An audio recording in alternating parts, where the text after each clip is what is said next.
Yeah, so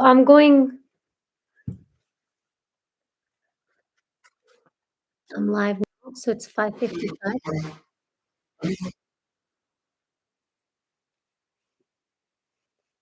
Okay, I'm live now.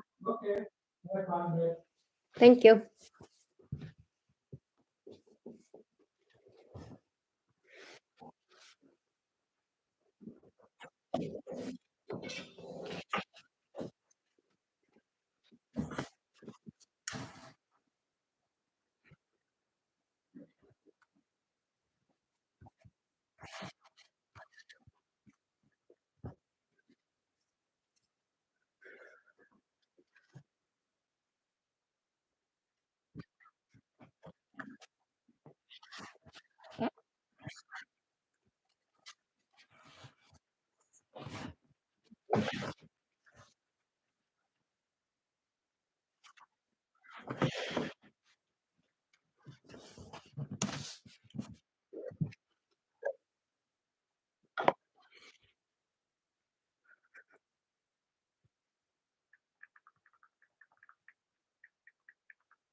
All right.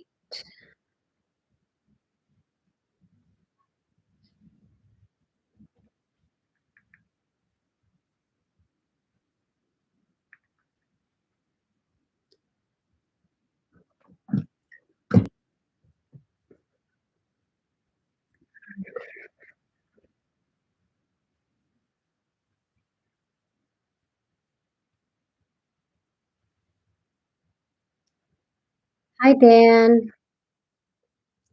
All right, we're live. A little bit of a technical difficulty, but okay, so I can't see the chat. Dan, you can see the chat, right? I put in hello and test, so you see it. I see, hey, Alice. Okay, awesome. All right. we'll wait for a couple of people to jump on. Dan, can you actually ask a question? I can see that you are able to questions. All right, we got a couple of people on. Hey everyone, I'm Alice, and today we're going to talk about emotional intelligence. And emotional intelligence is something that's really important in relationships. And I'm really glad that you asked me actually a couple of questions around emotional intelligence. And I saw in the community tab as some of the questions that you asked me. So we're going to cover that today. And in the meantime, as more people jump on, feel free to ask a question regarding emotional intelligence. And I'm going to get right to it. Just 1 second here. Um,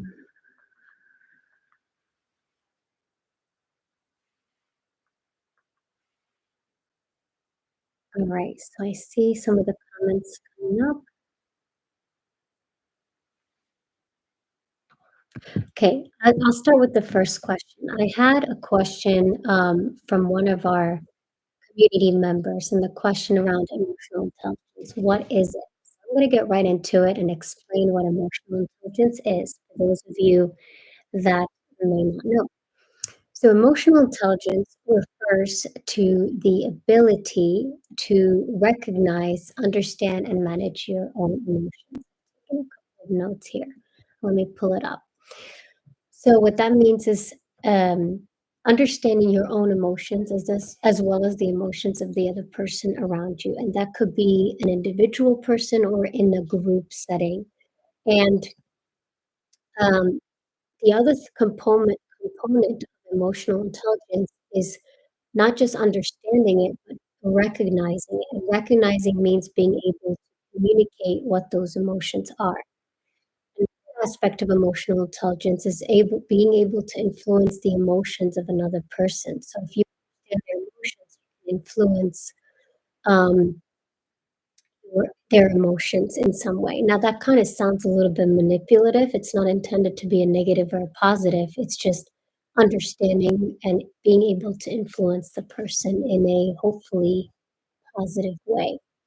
And emotional intelligence plays a crucial role in building healthy relationships. And that actually doesn't matter if it's in the workplace or in your personal relationships. And also with emotional intelligence, it helps you make sound decisions. If you understand the emotions, you can make better decisions. And why is this so important? Because we need emotional intelligence to be able to navigate social and professional environments. And think of it this way, when you are at work and you're negotiating for a salary increase, you have to understand how the other person feels about it. And there's only they're not explaining to you how they what their emotions are and their feelings around it. You sort of have to rely on what their body language is saying. Some people who are not as expressive, it's difficult to read people. So the way that we can understand emotions is first understanding our emotions. So when I'm feeling sad, what I do is typically I write down why I feel sad and angry, and then I'm able to understand it before I can communicate it. Because it's really fingers and stuff. We do it all the time. And in this way, I think as I have continued to write my emotions, of course, it's easier to be a writer, so I can do that. I found it much easier to be able to express my wants and needs. So a need is different from a want. We need water, we need food, we need shelter. A want is Cola, I want a penthouse, I want a nice car. These are something that you don't necessarily need, but you technically do need certain things like food, water, and shelter. But the level of the type of food, water, and shelter you need is more of a want.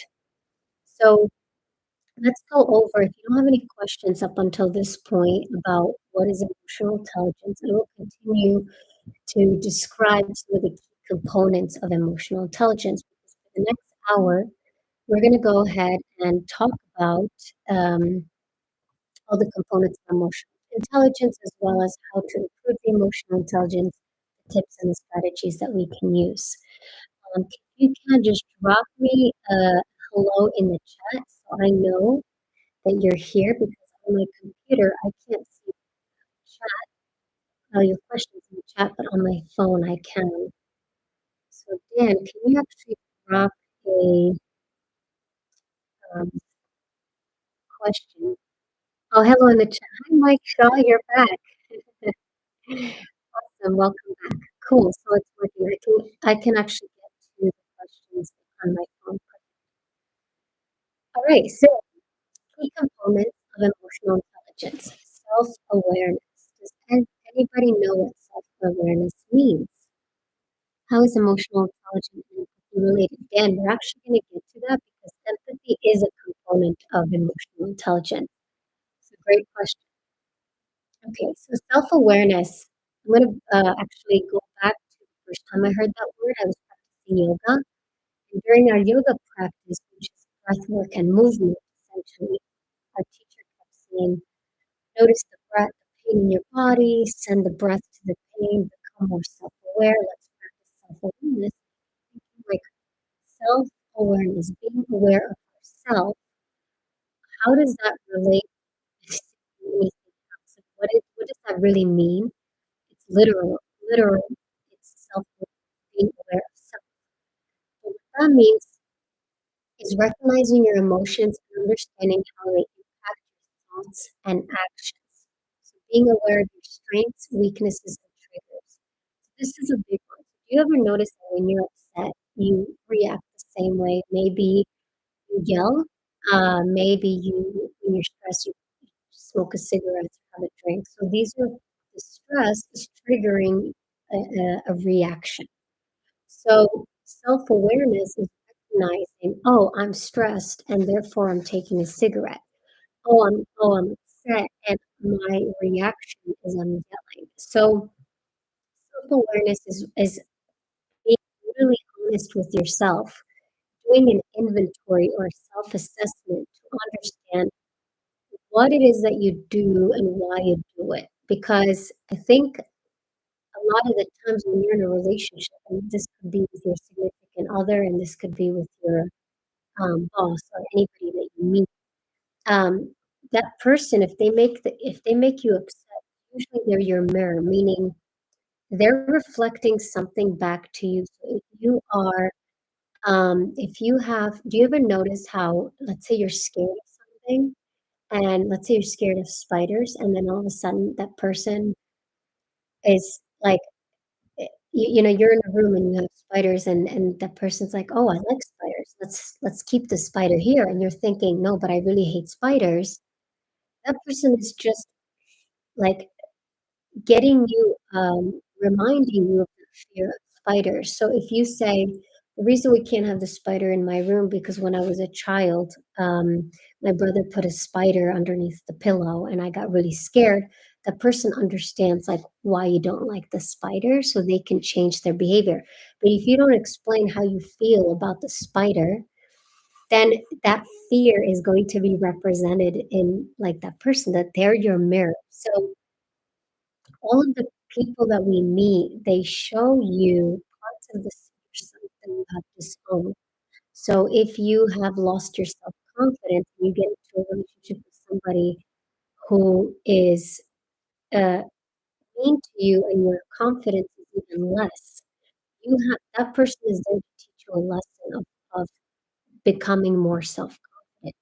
They're showing you ways that you have yourself self-confidence. And if you think about it this way, that mirror effect, you can actually start to almost play chess and understand like what kind of role each person plays in your life and what do you need to change about yourself so that you can start to interact with different people that can help you not only identify those weaknesses but also those strengths. I hope that makes sense. It's like a weird esoteric explanation of self-awareness, but I found it very helpful in understanding, myself and how I relate to others. So I'm gonna take a pause here. Like, when I get really mad, rare, then I drive more aggressively. Interesting. That is also my brother. It's a lot of people I know. Okay, so I'm curious about that. So what okay, when you're getting mad, the result is you're driving more aggressively. Have you ever thought about why that is? Like, did you, um, for example, let's say, like, have you ever thought, like, maybe, okay, somebody has yelled at you and you see the angry face, and then you're driving and then you see somebody cut you off and they give you that angry face? Is that like a reminder of the event that you had an argument and you see that in another person? Or is it something else? Is it because if somebody goes into your line, they disrespect your boundary, or is it because you're scared and somebody's infringing upon your safety? So I always ask, like, because I don't drive so much, but now I remember when I was driving and I got really mad when somebody cut me off, and it's not because I just got scared. That's how I reacted. I was very aggressive and calm because I was scared. And think about, like, what is it that makes you really angry when you're driving? What specific action is it? What happens on the road that makes you mad? And if it's the same thing, you'll be able to kind of identify where it comes from. If someone makes me upset, I usually clam up. Oh, I like that word, clam up. Can you describe, like, what that means? I actually have to look it up because it's been a while since I used that word. Let's look it up. Clam up. Well, there's okay. Withdraw. Do you mean you withdraw? Um, Let me know, and I'm gonna continue because if you withdraw, I have something to say about I withdraw. Yes. Okay. Cool. Okay. Interesting. Withdraw. So I had this recently, um, in my relationship where every time I got into an argument with my partner, I withdrew and I went into work mode. So I went on the computer and I just started working because when I withdrew and went into my work, the work that I do, like, on YouTube makes me happy, and it's also my safe space, but then it doesn't resolve my problems. So, um, the question becomes, do you withdraw because it is wherever you go, is it because it's safe, or is it because or is it because it feels good? It feels better than the situation you're in? And then have you explained to the person that got you angry, "Hey, when you and I argue, and I withdraw because then if you don't explain, you have, like, in a relationship, one person yells, the other one doesn't feel they can express themselves, and they withdraw, they're quiet. So then you have all of a sudden the person yelling and the other person being quiet, and then you keep doing that cycle. Like, that person yells, the other one shuts down. That person yells, the other one shuts down. And you can never get out of the cycle unless you change the dynamic of that relationship. And I guess the way to change that is recognizing what those emotions are and being able to explain those emotions. And it's very hard sometimes because you can't do it when you're angry. You have to step away from the anger and explain it when you calm down. So I hope that has helped, Mike, and actually think about when is it that you withdraw, and if you have withdrawn, have you explained it to the other person why you've done that? So, good question. Dan, I find that for me personally, when I'm already nervous or on edge, it's easier for me to get angry. Yes. Well, that's normal because you see, we have a nervous system and we have all these coping mechanisms, right? If we're stressed, we work out, maybe we drink water, we drink wine, or we withdraw, whatever the coping mechanism is. But if that continues to boil over, then we kind of find different ways to cope. sometimes that doesn't work, and your think of, like, your blood pressure goes up. One time when I was angry, I had a heart palpitation, which was a new experience, meaning my heart was pumping, it was going up and it was going fast, that I thought I was gonna pass out, so I sat down and I couldn't do anything because it felt like I was getting a heart attack. And I got really scared because I said, "Whoa, I cannot do that." Fortunately, when I'm starting to get mad, I tend to have I carry emotions in my stomach, so my stomach hurts, and that's kind of a way for me to understand, okay, I physically experience pain when I get angry, so I have to stop doing what I'm doing. And Dan, what's your nervous system is going up, so your as your nervous system is, like, going crazy, it's you're gonna get it's that, the plus with men, it's testosterone, so combined with that is you produce a lot more cortisol and testosterone, and then what happens is that you get angry, it's just pure aggression. Now, when we're angry, we can't be reasonable. It's difficult to do that. So, um, that's why you get angry because also your stress hormone, cortisol, goes up, and then at that point, you're just reacting. And the way to prevent that is taking deep breaths. So when you know you're about to get angry, um, I take, like, really, like, deep breaths. So what I do is I inhale 3 times, like, hold for 2, and then I exhale for 5. When you exhale more than you inhale, you quickly, um, regulate your, nervous system, and I do that when I can't sleep. I inhale for 5 and exhale for 7 or 8 counts, and this way I quickly pass out. It's a little trick when you're getting angry. It's all breath work. It's really comes down to breath work. That's the only thing you could do in that moment when you're going overboard. So, Dan, good question. Mike, I am not the best communicator when I'm upset. It's not good. I get cold. Yeah, we all do that. Partially to punish them, but also because I am undeveloped in my I mean, this is an example of self-awareness. When you say, "I am underdeveloped in my anger communication," that's great. You've already practiced some emotional intelligence. Like, to communicate that I'm just underdeveloped and adapting strategies to help you develop that part is excellent. That's just an excellent example of self-awareness. We're gonna talk a little bit about tips and strategies. Um, that's a good one. My normal mode is happy and easygoing, talkative, of course, easy to share, anger seems to bring out the opposite in me.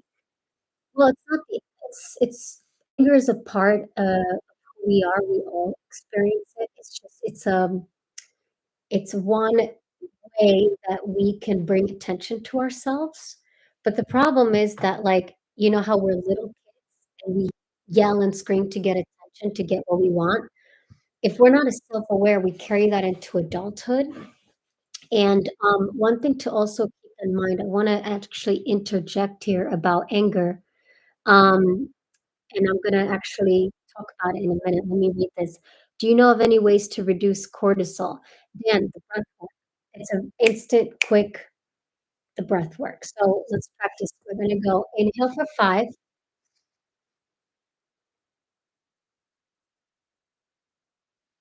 hold for 3, exhale for 8 breaths or 8 counts.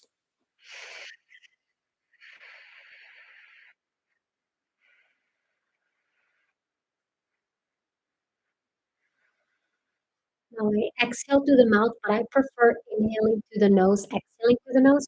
Of course, if you have a cold or you're stuffy, do it through the mouth. Cortisol also reduction is, when you, work out.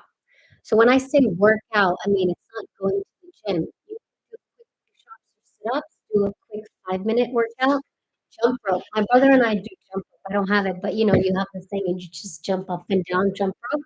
That's a good one. Those are just quick exercises that you can really reduce the cortisol and CBD oil. There's other ways to also reduce cortisol, but CBD oil is pretty, um, I use it for stomach aches, and it's just, um, some people my father would say wine, but I don't encourage that. Hey, beautiful, how are you doing? Oh, hi, Aditya. Am I pronouncing it? Aditya? Let me know if I'm pronouncing it. Merry Christmas, if I'm pronouncing it correctly. Okay, I wanna go back to also anger before we continue to talk about, the next component of emotional intelligence, which would be self-regulation. So there's a couple of mental health conditions that, of course, with any disorder or mental health condition, there's positives and negatives. There's benefits and costs. But for example, I have ADHD, and it runs in my family, and I have a minor case of ADHD, and there's also any mental health disorder or behavior. The ADHD is like an attention deficit disorder. It's a behavioral disorder. But you have spectrum, just like autism, just like dyslexia. There's various spectrum of it. And what I've learned about ADHD, a little too late, but I've learned it is that people with ADHD are sensitive, hyperactive, and impulsive. So the our emotional regulation, it has a wider range. So it can be 0 to 100, that's speed dial, like, I'm completely okay, and all of a sudden I'm angry. That range is much bigger than the neurotypical brain. So, ADHD is a neurodivergent mind, and so the typical person will take a while to shift through the emotions, but ADHD, we're very hypersensitive and hyperactive. So the range of emotions are expressed a lot more and faster than normal. So if you imagine that if I'm feeling angry, if I didn't have these, coping mechanisms or strategies, then I can quickly go into the into anger, and it's just the way my brain is wired, right, as an ADHD person. So that's something also to keep in mind when it comes to, understanding anger and how it all works. Attention deficit, yeah, yeah, AD, see, there's so many spectrum. No, thanks for, I say ADHD, but I am in denial. You know what? I was recently diagnosed about a year ago. My brother's formally diagnosed, but he has clear signs. We've taken some online tests. I've actually given it to my mother, and she definitely has ADHD. Which when we were younger, it was really difficult to communicate. We were exploding at each other, and anger, shouting and yelling was our normal mode of communication. And we just didn't know how to communicate and how to express our anger. What's important now is that before we're getting angry, tell the other person, I'm getting really angry right now. Can you please stop that? And let them know before you get angry. That's just something to keep in mind. Um, okay, let's continue. Hi, Paul. So, self-regulation, managing, so the next component of emotional intelligence is self-regulation. And we're going to go through five. So this is number two. Self-regulation is managing your emotions, especially in stressful situations, staying calm, adaptable, and in control. Wasting calm is doing that breath. Okay, it's very easy to not react, but like, what do we do in that moment when we want to react? Is for me, what's been successful is deep breaths. When we're driving, continue the deep breaths, not just once, twice, but like do it for 10 minutes. You want to send oxygen to the brain. Um, adaptability is that means being flexible. So the way to be flexible is you first have to recognize um, what what emotions you're experiencing. And I think once you can recognize that and define it and communicate, then you can be in control. First of all, we're never really we have free will, but um, it's hard to be in control when we're angry. So in that moment, used to be in control is understanding what resources we need to be in control. So the easiest one I mentioned is breath work. That's a resource you can use to help you be in control, to not get out of control with your emotions. That's what that means. Hi, Paul. So does that all make sense so far, with respect to self-awareness and self-regulation? Do you have any other questions? No? I'm gonna go ahead and continue.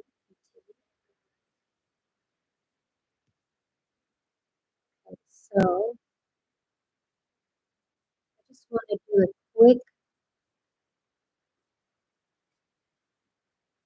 I think there is a background. I didn't realize that there is a background noise. Hopefully you can hear me. Let me see. Okay. Let me just put it here. Let me just double check, just sound check. Okay. Okay, let's continue. Um, you can't hear. Okay. I'm sorry, Alice, but I should let you know. I think it's your internet. You're hard to understand at times. Okay. I am in Germany.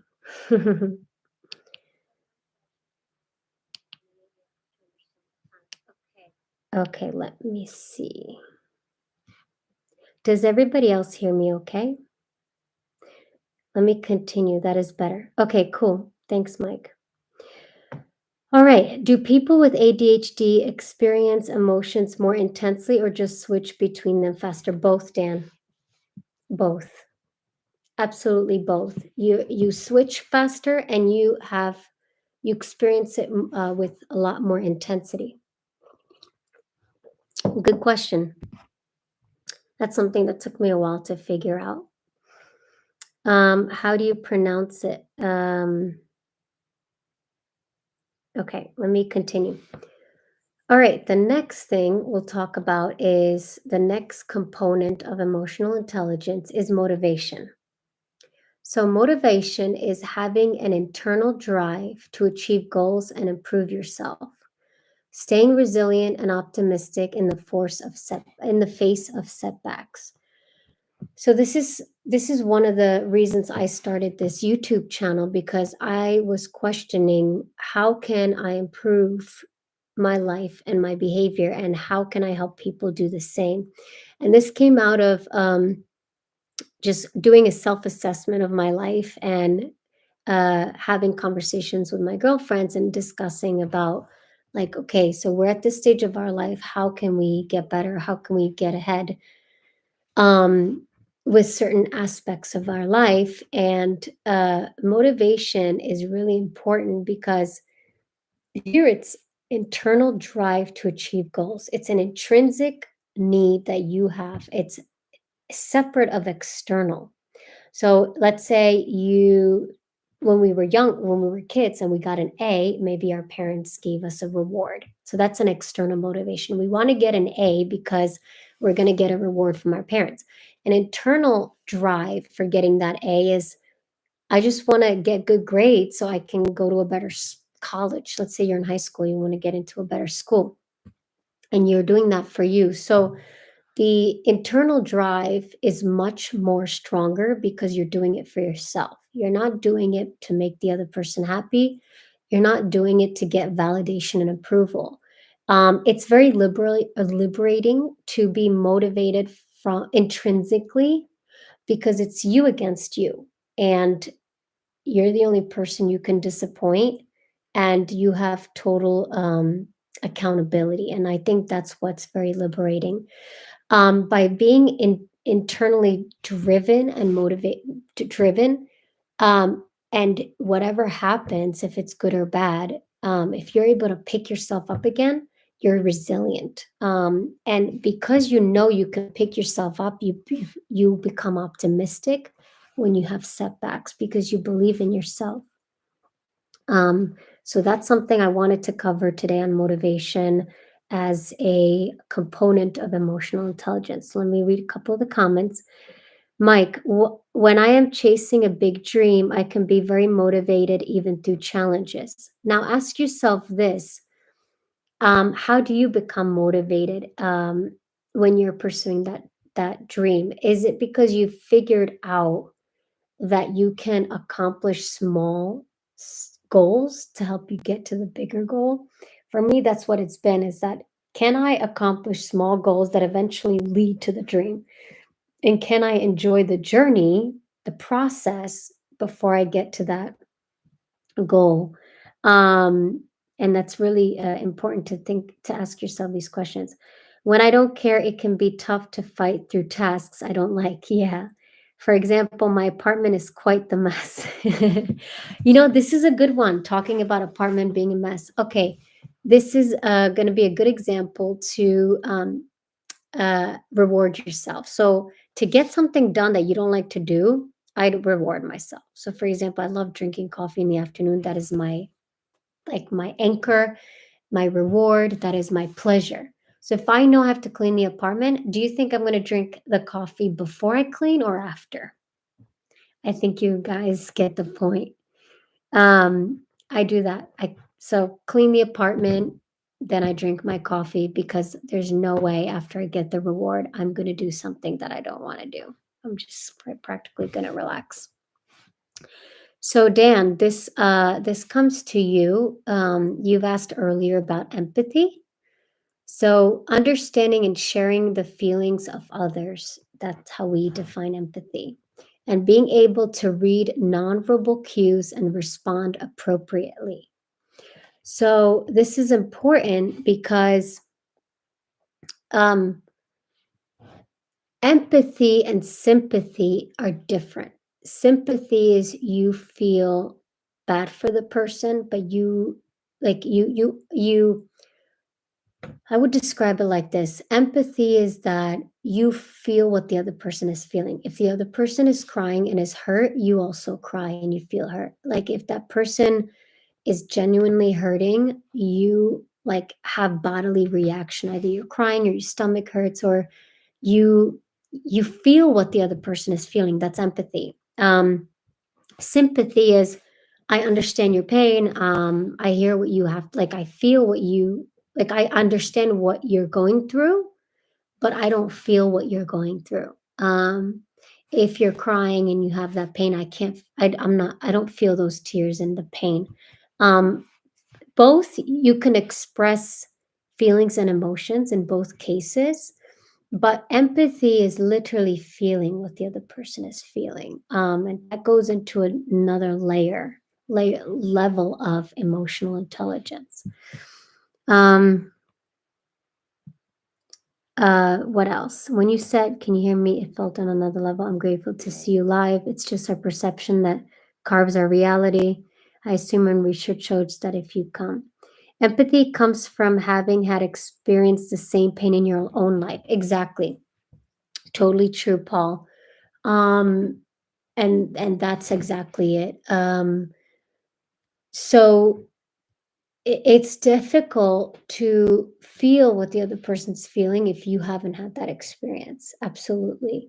The last component of emotional intelligence is social skills. We'll talk about this one. Social skills is building and maintaining healthy relationships and communicating effectively, resolving conflicts, and working well in teams. So, why are social skills important in emotional intelligence? Why would it be important?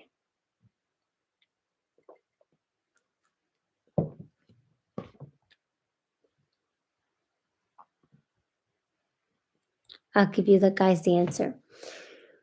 When we have to work with other people, we have to, social skills, that's my jam, comes natural to me. When we have to work with other people, um, we have to really understand their emotions and their feelings. And the more that we work with people, the more we have an opportunity to express our own emotions and understand the emotions of others. So, one of the things I'm going to cover in the last half hour of this live stream is how can we improve our emotional intelligence. And one way is to improve our social skills. That is to interact with more people. And the reason we want to interact with more people is because we really want to understand people. And people are made up of emotions. habits, behaviors, trauma. And the more that we communicate with people, I think that it gives us a better understanding and not only better at communicating, but also more of an opportunity to be empathetic. So, um, Adi, thank you, because I pronounce it Aditya. So Adi. Hello, just wanted to say hi that I enjoyed your videos. Keep up the good work. Hey, Todd.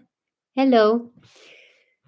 So, to sum up, emotional intelligence is a skill that can be developed and strengthened over time through self reflection, practice, and learning. It's considered a key factor in personal and professional success. And now we are going to talk about how to improve your EI or EQ. Emotional intelligence really important again in relationships, decision making, also in negotiations, and it could be anything. Negotiating with your the person who's selling your car, with your boss, anybody who's selling you anything, or anybody that you're come to face with, and you have to make key decisions with that person. It's extremely important to have emotional intelligence. And I think that's one of the things that helps you in relationships. It's not just respect, but also understanding those emotions. And that's how you can actually enhance your relationships. When you enhance your relationships, you enhance your well-being. There was a Harvard study done on they tracked people from the time they went to from the time they were born to the time they died, and they tracked their income levels, their age, their health, and the people that lived the longest was due to the types of deep connections they had. So relationships is what actually proved to be a success in longevity. So um, that's that. So let's talk about in the next 20 minutes. And if you have any questions, let me pause here.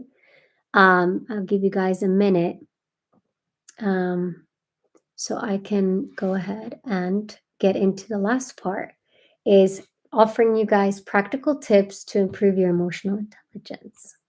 So I'll give you a couple of minutes to get some questions going before I do the last 20 minutes on offering tips. I find that I think I have a really high EQ until it's tested. Yeah, it's always easier to express ourselves when we're in an optimal, healthy state than when we're not. It's all the nervous system. It's all the nervous system. Only then I can recognize what I need to work on. Does that sound about right to you? Absolutely. Paul, having a high emotional quotient is being less emotional or having a high amount of control over your emotions. Yes. Yes. So you want to emotional intelligence is having more of a regulated emotional state. So having a more of a balanced state as opposed to going from hot, cold, withdrawn and super available, angry and super happy. Like having that balanced state throughout the day over periods of time is kind of the goal here. So practical tips. How can we cultivate more self awareness?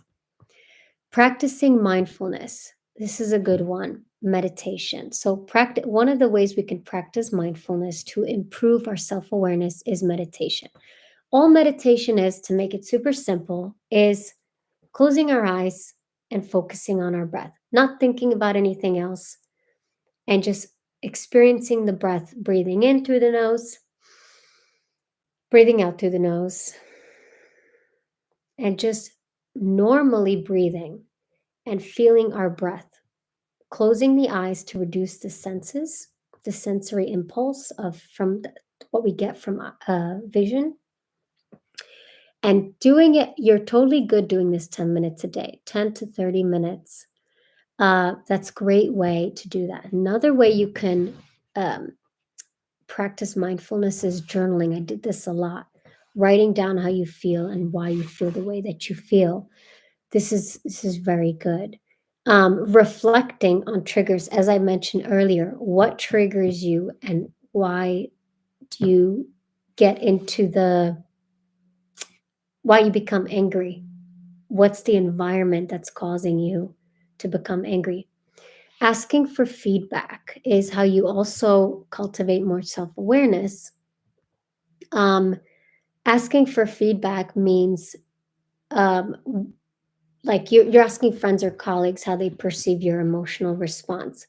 So rather than when you're arguing, somebody tell you, well, you're just being emotional. If somebody says, you ask them, is there some habit that um, I need to address, or is there a behavior I need to address? That's a safe way to ask. And if that person says, well, I think you should focus on your moodiness or your the state of which you become very moody and you're hot cold, then um, encouraging that person to reflect on that specific area of the behavior. If that makes sense. Um, because then you're not reacting, but you're being proactive. So you are trying to understand how the other person in the relationship perceives your emotions so you can talk about it. And I think really talking about those emotions and feelings minimizes the passive aggressiveness and the outbursts of anger. So, um, thumbs up, guys. Like the video, y'all. Thanks, Paul. Um, Bill, I believe EQ is the ability to control your emotions, understand the emotions of others, and navigate conversations effectively. Yes, absolutely. We're actually up to the part talking about cultivating self awareness and how to navigate those conversations is really asking for feedback. That's a great way to do that in relationships. Maybe like once a week, like once a week, once a month, you just kind of check in and say, how are we doing? Is there anything I can do? And are we good? Is there anything we should improve on? That constant checking in doesn't have to be every day, but once a week is good. I check in once a week, once a month. That's a good start. Number two, second tip here is mastering self-regulation. This one is something I had to. I think I started getting better at it last year.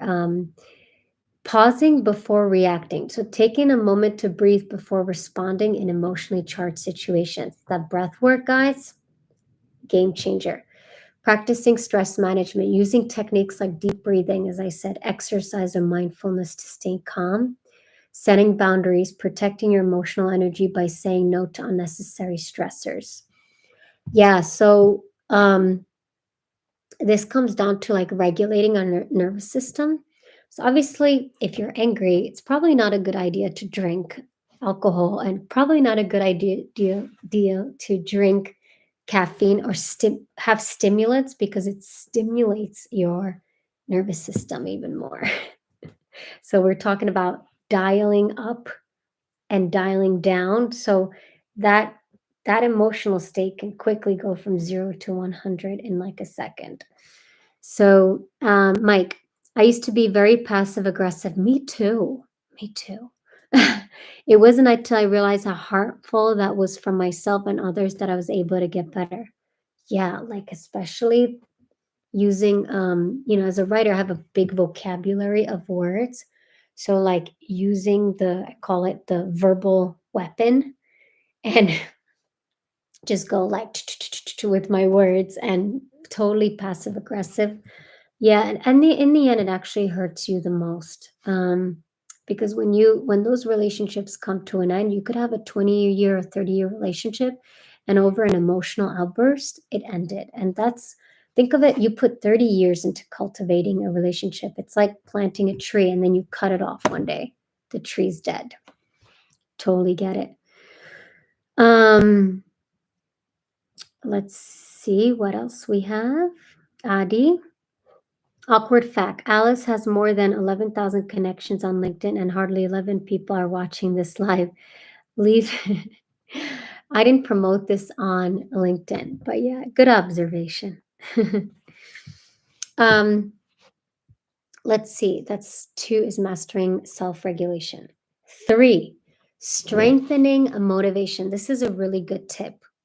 Um, how do we strengthen motivation? Setting personal goals, focusing on intrinsic goals that align with your values and passion.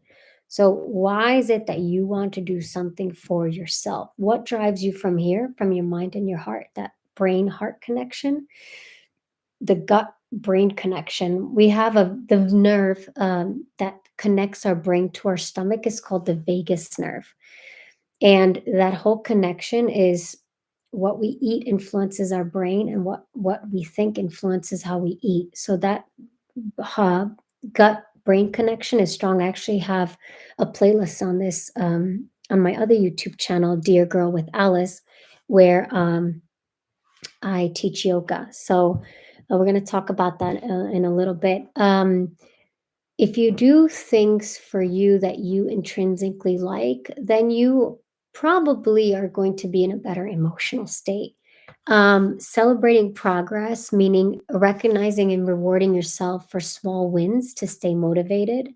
Those reaching those small goals and rewarding yourself helps you stay motivated on the hard stuff to get to the big goals. And reframing setbacks. This is a very good lesson.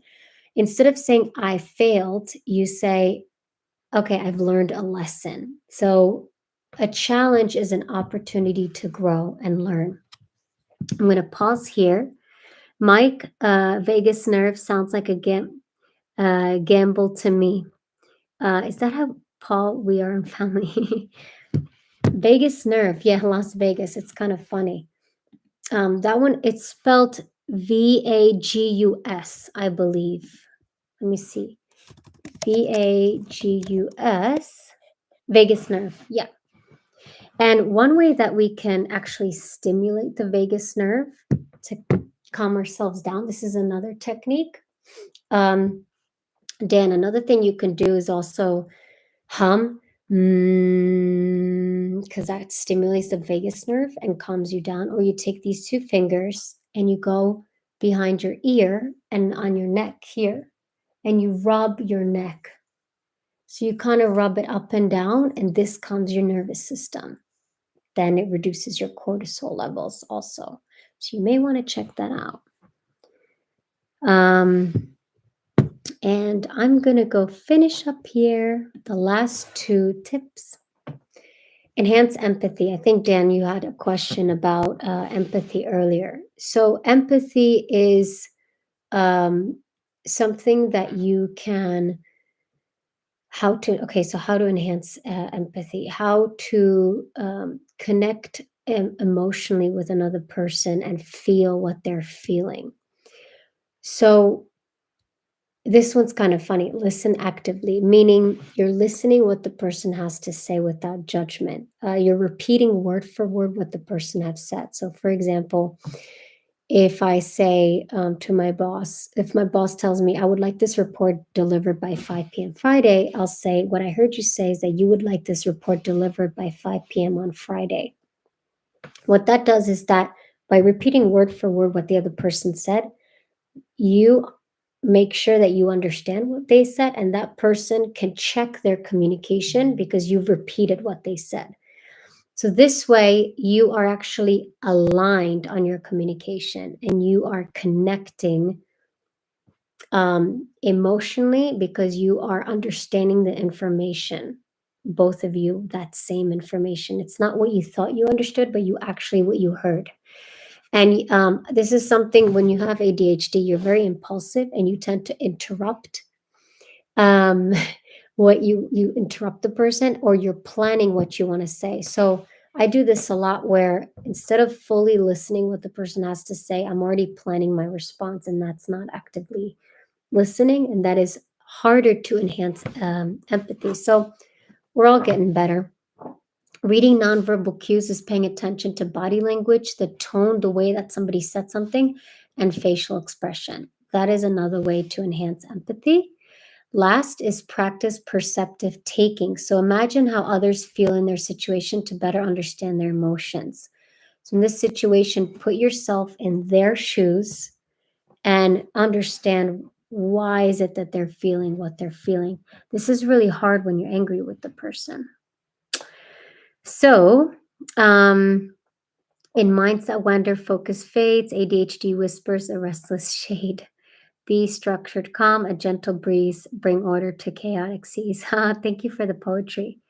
Um, so, what else? We have two last tip, developing better social skills. And I've touched up on this earlier, is one way to develop or further enhance our social skills is to improve communication. And this is why we're doing these lives and why I'm releasing videos on communications, because at the end of the day, we're improving our social skills. This world's already divided. We feel more and more isolated, especially after COVID. And given our political economics situation in most countries, it can be very isolating, and it's not good if we can't connect, because we can't develop our social skills further. So, to improve communication, we practice being clear, respectful, assertive when expressing your thoughts. Um, this is interesting because uh, the more clear we are, the better we're giving somebody the opportunity to understand us, or the less energy we need to expend to try to get our point across. If we really prepare our responses rather than impulsively giving them, we can better um, understand how to get what we need and want, and just it just saves a lot of energy. So again, being clear, respectful, and assertive when expressing your thoughts. um let's see, please tell us more about you instead of a Valencia or psychological diseases. They're not diseases, they're just setbacks. I'm going to finish up here, and I'm actually going to tell you a little bit about Valencia. Resolving conflicts gracefully, focusing, understanding the other person's perspective, and finding a win-win situation. So when we're angry, it's I want to win, you lose. If we are trying to develop our social skills, the statement becomes, how do we win together? Because ideally, in a relationship, the sum of two parts is stronger than one part, than you yourself in that world. So the sum of two is always stronger than you as individuals. And lastly, building rapport, using small talk or genuine interest to connect with others on a personal level. So, one way to build small talk is to connect with your interests and sharing a common activity. For example, if you enjoy watching football or going on walks together, that's how you can genuinely share interests and connect with others on a personal level. So I hope you found that helpful. There's so many other strategies and tips that we can cover today. And what's important here is that EQ is a lifelong journey. It's not something that you change overnight. It's something that helps improve your relationships, communication, and overall well-being. And if you're being well, then everybody around you is well. That's kind of my little closure for this one. Um, are they psychological disorders? Well, you mean, Paul, you mean ADHD, or what specifically? ADHD is considered as as a disorder, actually, psychological disorder. And there's so many others. Let me just look it up. Specifically, it's considered. It's so ADHD. What I talked about before is considered a neurodevelopmental disorder. So that's neurodevelopmental. Has many advantages, but the downsides are no fun. Actually, Mike, would you like to share what those advantages are? I can give you three good ones. One is our ability to hyper focus on one task that is of interest to us. So, for example, since I love to write and I can hyper focus on writing, I can write about 20,000 words in 3 days. So that's the ability to hyper focus and get something done. So it's almost like you're accomplished. You feel a sense of accomplishment. So it's really cool to be able to write that many words in a few days without being completely exhausted. Another one with ADHD tend to be creative or think creatively outside of the box thinking, so we can see what other people may not see or what other people may miss. So that's an advantage. And another one, since we are hypersensitive, I find that a lot of my friends who have ADHD can be more emotionally available and more emotionally aware, um, of their environment. So that can give us an opportunity to connect with people around us. Hyper focus is a really good one. Biggest advantage, creativity, absolutely. The advantage I took was the ability to hyper focus. I was able to get my engineering license with the state of California. Nice. We got a couple of people with ADHD on the chat today. How cool. Self-esteem's foundation. Respect for Alice. Self-esteem's foundation strong and deep. Helps weather life's turbulent sweep. Emotional regulations, gentle art, soothes the soul and heals the heart. I love, love, love the poetry. All right. Thanks, guys. I appreciate all of you. Thanks for joining today. And I'll see you in the next one. We come back next week on Monday at I think my